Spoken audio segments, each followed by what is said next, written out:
Summer's coming to an end, and that means fall and stepping back into our routines. And I know right now you're probably being bombarded by morning routines on social media, and I don't blame you.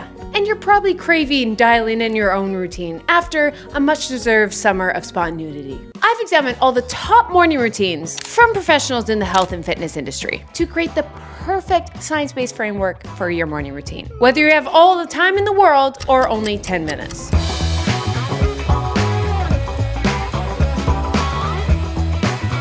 I've broken down the perfect morning routine into 8 categories, such as beauty, nutrition, workouts. Let's dive into it. Number 1, wake up. Because if you don't do that, well, we got bigger issues that I can't solve, because if I could solve them, Brian Johnson would pay me a lot of money. Step number 1, reverse engineer. Figure out what time you actually go to sleep every single night. Add 7 to 9 hours, boom, your wake up time. Doesn't have to be 5 a.m., doesn't have to be 6 a.m., whatever allows you to do that. And a little spare time in the morning to allow at least 1 minute in the next 7 categories. Number 2, don't hit snooze. There's these things called sleep cycles, and you go through multiple ones during your sleep. And if you wake up in the middle of it, you'll actually be potentially more lethargic. So it's not guaranteed, but if you hit snooze, you could very well be doing that. So moral of the story is those extra 9 minutes probably won't make you feel any better. It's a personality type thing, which I used to have, and I was a chronic snoozer, and then I got rid of it, and yeah, life does get better. I'm sorry to say it does. And last category in wake up time is just be consistent. Research does say, yes, 7 to 9 hours you need every single night, but a lot of research right now in circadian rhythms is coming out that actually the most important thing is just going to bed and waking up at the same time. So maybe instead of just hyper focusing on the hours slept, just try to have the same bedtime and wake up time. Doesn't have to be 5 a.m. I wake up at 5 a.m. because unfortunately I have become my 18-year-old self's nightmare of wellness. Section number 2, my personal favorite that comes as a surprise to no one, hydration, aka stuff you gotta drink. Number 1, chug some water. Why and how much? This depends on a lot of things, your activity level, body size, diet, and more. According to Dr. Stacey Sims, generally if your urine first thing in the morning is relatively pale yellow, you're off to a good start. The Institute of Medicine reports that most women meet their hydration needs consuming about 78 ounces, 2.3 liters of total water per day from both beverages and food. Personally, I say start your day with a glass of water. Why? Because life gets busy and you forget about it, and it's a nice easy habit to say, hey, habit stack, before I have my fun beverage, I just chug some water. It's simple. Can you not drink it first thing in the morning? Yeah, as long as you get it for the total day. Oh, turning on the oven. But it's a nice habit. Consider it. It takes 30 seconds. Could make it 5 seconds. Have it a contest. How fast can you drink your water? Actually, don't. See, don't. What am I setting off? Hydration section number 2, the most important thing, coffee. Habit stack your water with coffee. Now let's talk about coffee in the morning, because it's actually science-based, a debated thing. Yes, waiting 90 minutes to drink caffeine can reduce the chance of an afternoon crash. But personally, I think coffee is the most important thing because of the ritual. It's the one time in the moment we can find to relax and just enjoy the morning. And coffee forces us to do it. It's the ritual of making the coffee. Now, does drinking coffee wake you up and give you all this energy? Actually, I hate to break your news, coffee and caffeine really doesn't actually give you energy.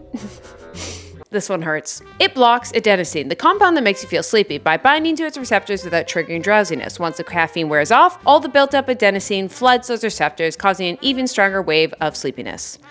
So yeah, really all caffeine does is just delay the inevitable. So have I been delaying it for 15 years? Yeah.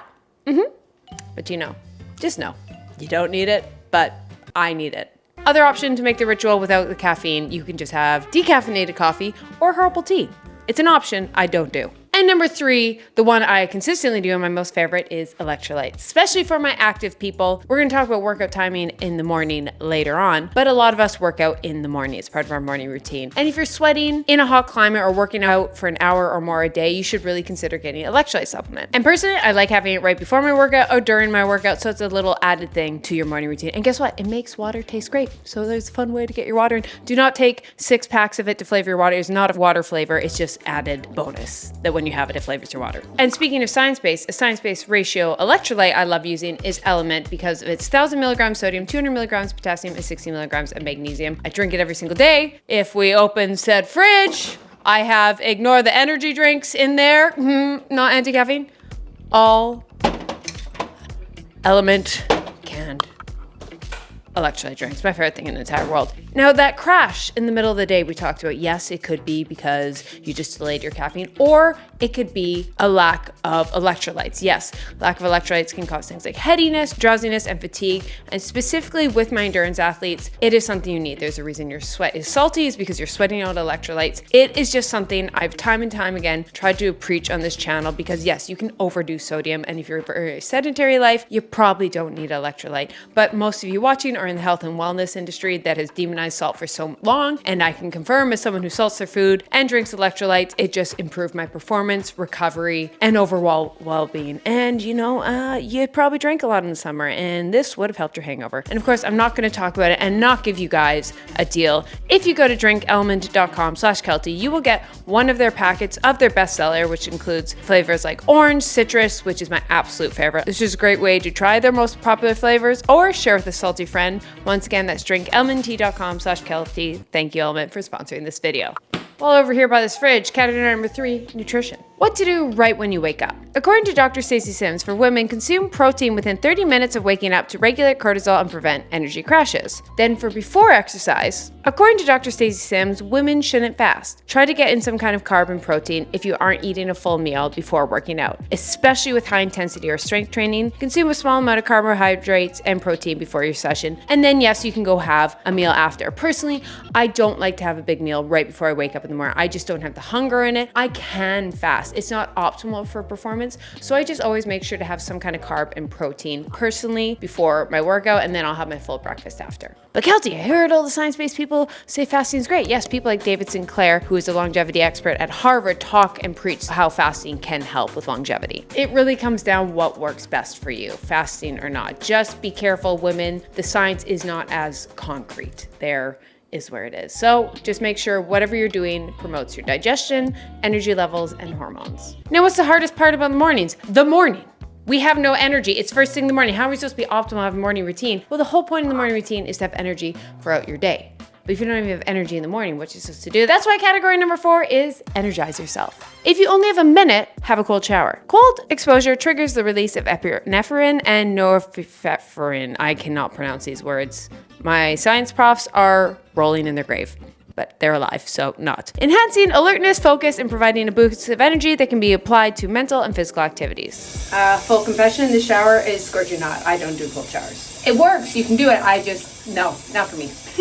If you have 5 minutes to energize yourself, blast some music and dance. Listening to music and dancing helps release endorphins, your body's feel-good chemicals, which is why you often feel energized and refreshed afterward. Now, if you have 10 to 30 minutes to energize yourself in the morning, morning sunshine. Yeah, you heard it from Huberman. That stuff really works. Go outside for 10 to 30 minutes and habit stack, one of the categories we'll talk about later on in this video. Category number 5, for some of you, is your favorite part of the morning. And for some of us, is something we're trying to work on and does not come naturally. A moment of solitude. Not my forte, but is very important, specifically for stress management. Let me explain. One of my biggest aha moments about a year ago was I spent so much of my life just trying to get rid of stress, having the perfect routine to manage stress so I'm never stressful, everything in the perfect categories, everything done, perfect amount of recovery, perfect amount of workout, perfect amount of pushing myself, everything done right. And I was always stressed because I was always stressed that I was always stressed because stress is bad for you. And I was always trying to get rid of said stress. And it was a vicious cycle. And then one day the aha moment was, oh, life will never get less stressful. You're telling me the next step is kids? So I gotta add kids to this equation? Yeah, that's gonna be less stressful. No, I one day sat there and said, oh, life is just gonna get progressively more stressful, which I know sounds stressful. So your only option is become more resilient to stress. It's not about getting rid of stress, it's about being able to take on more stress and manage it so you're not stressed. So doing things like these moments of solitude in your day are the things that will equip you to handle the stress versus just get rid of the stress. And that framework really helped me manage my stress. So what are they? If you only have a minute in your morning routine, take a couple of deep breaths. I love the double inhale, just 2 inhales, exhale. Do it a few times. If you got 5 minutes, do a brain dump. All those racing thoughts in your head, just write them down. Once they're written on paper, you know they're written down and out of your brain and you can deal with them later. If you got 10 minutes, meditate, take a moment of silence or stretch. If you got about 15 minutes in the morning, take that time to read or journal. And if you got 30 minutes, go for a full walk and stretch, and that's a great time to get in that morning sunlight while you're outside on a walk or doing some stretching, if you have access to outdoors. You lucky folks with backyards. Number 6, what you come for on a fitness channel, movement. If you have very limited time, consider doing something like an exercise snack. Just throughout the day, try and fit in 10 squats, 2-minute walk, a couple jumping jacks. Think, in the morning, I don't have time to work out. Can you do 20 sit-ups, 20 jumping jacks? Just little things, and throughout your day, add in those little exercise snacks, which if you do 5 minutes here and there, throughout the entire day, could add up to a whole 50 minutes. Option 2, if you have 30 minutes plus, consider a medium or high intensity workout. Of course, all of our schedules are different, but technically the best time in the day to do your more intense workouts like weight training and running and HIIT would be in the morning. Let me explain. 1, morning workouts increase dopamine and endorphin levels, enhancing focus and mood for the day ahead. So yes, doing that workout will make you more energized. Also, the problem with doing your high intensity workouts close to bed is they will raise your body temperature and heart rate, which will impact your sleep. And aka you'll just be hyped up, so it's hard to go to bed. So for me, I work out in the morning to optimize my sleep. And also, low intensity activities like yoga or walking or even sauna can be especially useful as a part of an evening routine to help prepare your mind and body for sleep. So really, if you had the choice,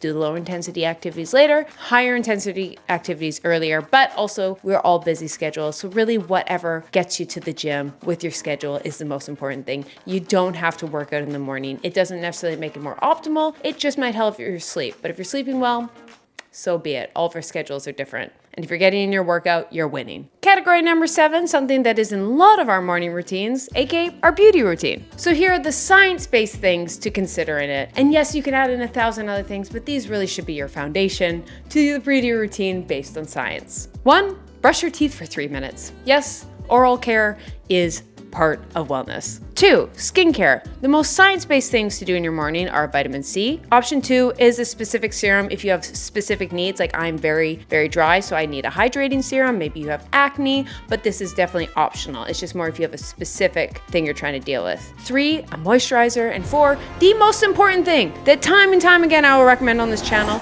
sunscreen. 3, an option, red light therapy. This is if you have the extra money. I won't lie, science is really saying all the benefits with it. And I can confirm when I wear my red light mask consistently, my skin gets better. But it gets 1 to 5% better. You know what makes my skin 90% better? Affordable sunscreen. So yeah, if you have to choose between buying a $500 red light therapy mask or, a $15 thing of sunscreen, take the sunscreen. You will see more benefits. But if you got the extra money, it does work. And a great time is to do it in the morning, habit stack. But not a need, but science-based, it is very promising. And the 4th thing to help with your skin health and all of that is something we talked about earlier in the video, managing stress, enough sleep, hydration, eating a wide variety of nutrients. Yeah, if you're nailing those, you're also nailing your skin health. And number 8 category, I'm gonna classify as getting your life together. These are those little things that take 1 to 5 minutes that I do think really set you up for success later on. Like they're the things that I say, future Keltie is gonna be really thankful you took the minute to do this. And they kind of suck at first, but eventually they become an easy habit that just you do on autopilot. They make you feel more controlled in your life, which makes you feel more relaxed and stress-free. 1, make your bed. 2, put on an outfit that is both cute and practical, or just something that really makes you feel good. 3, write a to-do list. 4, do a brain dump. This is where I just write every thought I have in my mind racing around. And I'm actually gonna ask you guys, leave down in the comment, what are those little things that you do every morning, take a minute, that set you up for success later on in the day, whether it's leaving your water bottle out fully filled from the night before, making your bed. Comment down below, go check out those for just little 1-minute hacks you can do that really set you up for success that you could consider adding to your morning routine. Maybe start with 1. Start with 1, make it a habit, add more. Don't add the entire list of comments unless I can't think of a rational reason for that. In short, let's just summarize the perfect science-based morning routine. 1, go and wake up at a consistent time. 2, stay hydrated. 3, eat to fuel your hormones, work, and workouts. 4, do something that energizes you. 5, take a moment to yourself. 6, move your body. 7, give your skin and teeth some love. 8, do something that makes you feel in control of your day, not the other way around. And if you're doing 1 to 5 minutes in each of those categories, you are winning. You have a science-based, dialed-in morning routine. You've nailed it. So next time you see a morning routine online from an influencer that is beyond elaborate, just remind yourself they're at work.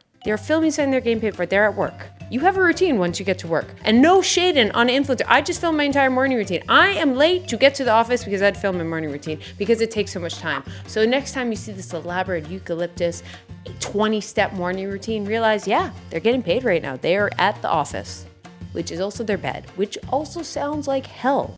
Not that influencers have the toughest job on earth, not at all, but just a little reminder when you see it. And you can take inspiration out of a little few things, but remind yourself, if you're doing something in all those categories, you're winning. And if you're not, that's fine. Start with where you are, be consistent, and add a little bit over time. Little consistent, But yeah, science, once again, ain't sexy. You came for Brian Johnson, and I told you, yeah, just sleep, optimal time, sunscreen. It's always that. It's always pretty boring. But clickbait, just kidding. But good luck, back to fall. You earned that, no guilt. You had the summer. I hope you got to relax, get off your routine, because that is fitness and wellness. It is being your routine so dialed in for months that you hate it. So you need to sabotage it and go have fun, get rid of your routine, go on vacation, have time with friends, just to remind yourself you missed your routine to go back to it.